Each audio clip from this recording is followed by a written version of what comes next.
I just got back today. I just got back from watching the new Robert Zemeckis movie here, okay? Now, I want to give you a little bit of backstory. I know this is a little bit late. I know this movie came out a few weeks ago, but I didn't want to see it at first.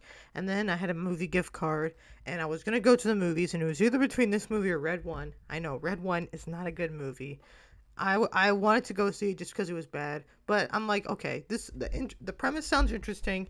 It's like the whole movie is the camera doesn't move and it's filmed like one angle. Most of it takes place in like the living room of like this house, and it shows the house like it goes like all the way through time, and it mostly shows like this one family, but there's like many other families. Okay, so going into this, I didn't know what to expect because there's a lot of like conflicting reviews. A lot of people saying, "Oh, this movie's really good," and then a lot of people saying it's boring and stuff.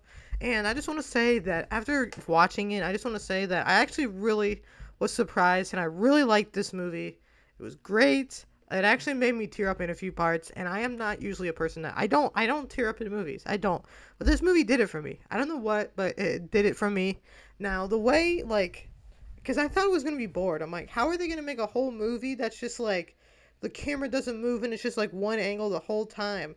But like it works. Like it actually worked. And it's like it's shot so uniquely, because like you'll have like there'll be I don't know how to explain this, but you'll have like parts of like certain scenes pop up on the screen. So say it's in the 80s, and then you'll have like a square pop up and it'll show like a little window from like the past, and then it'll fuse into it, or like it will change between different eras and stuff like that. Such a cool thing. And like the movie starts out, you're like, it goes all the way back to dinosaurs, dude. The movie looks nice, like the CGI dinosaurs and stuff, the meteor coming down, and then it shows the house being built. I know a lot of people said it's weird that it, like, jumps around a lot, and it is a little bit weird that it like jumps around and stuff. And like it tells a lot of different like stories. Like there was one about, I guess, the creator of the Lazy Boy was in that house, and then there was another one about like this real like pilot from like 19th century, this guy who was like a pilot or something, and he ends up dying.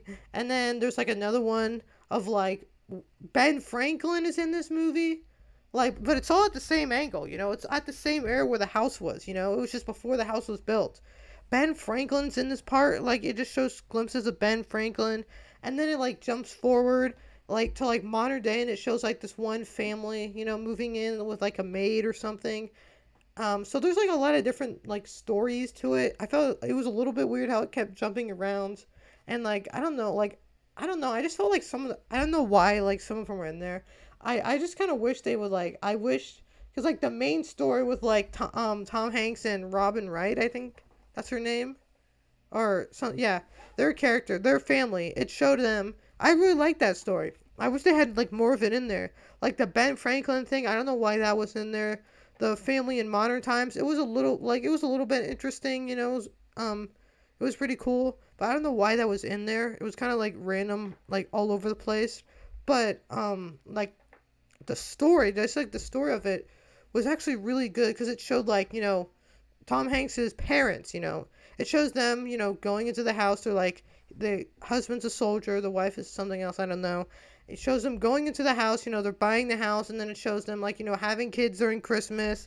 It shows them like trying to like since the whole movie takes place in the living room, it shows like, oh, Christmas time. It shows them like eating dinner. It shows them like shows Tom Hanks growing up and then getting married in the living room, and then they live at home, and then I think they like buy the home or something. I don't even know. But yeah, it's really like it really had me hooked. Like it really had me hooked. And like I know a lot of people were saying it's hard to feel for the characters, but like I actually did. Like the main story. The main story I did feel for the characters. The other one's not so much, like the pilot storyline where the pilot dies. Like that one was a little bit sad. Um but like you don't really spend too much time with the characters, so it's kind of hard to like get invested with it. But like the main storyline, I was really invested, dude. And especially, I guess, so this is gonna be a spoiler, guys, spoiler review. But especially the part where the mom Rose, Tom Hanks's mom, when she gets like a stroke, dude. Like, and you walk in, and then Margaret, which is his wife in the movie, walks in and sees her on the ground, dude. That scene was terrible, dude. Like it was gut wrenching, dude. I thought she was dead for a little bit, and then like like the dad Al, the dad is a very interesting character, you know, because he's kind of like he's likable, like you like him, but also he has some issues, you know, from the war. Like he drinks a lot, he has a little bit of a temper, but overall, like he is a good character. He's a good dad. He might yell sometimes, but he is a great character, and you do empathize with him. And then it's just like showing them, like, you know, grow up, have a child in that house, trying to, like, you know, like have them having conflicts, you know, like, oh, we want our own house, but they can't afford it and stuff like that. And I feel like it really does good, though, do a good job at showing like life and like in family, and like just in a very short amount of time, you know, like just showing what it's like, you know. I really had a hook. I was not bored with this movie. I thought I was going to be bored with this movie, but I was not bored even a little bit, okay? Not even a little bit with this movie. Okay, I think. What would I give this movie? I would probably give it like 3.5 stars. 3.5 stars out of 5 stars. It was a good movie. It was original. I guess it's actually based on a book. It's based on a graphic novel, which I didn't know. I looked at the graphic novel a little bit. It's pretty cool how it's like, you know, drawn and stuff like that. I like the visuals. I was hooked all the way through. Some of the storylines were weird. Some of them were funny. There were some funny parts. It was a very sweet movie. I didn't feel like it was melodramatic. You know, I mean, some of the dialogue was a little bit off, you know, and just like, yeah.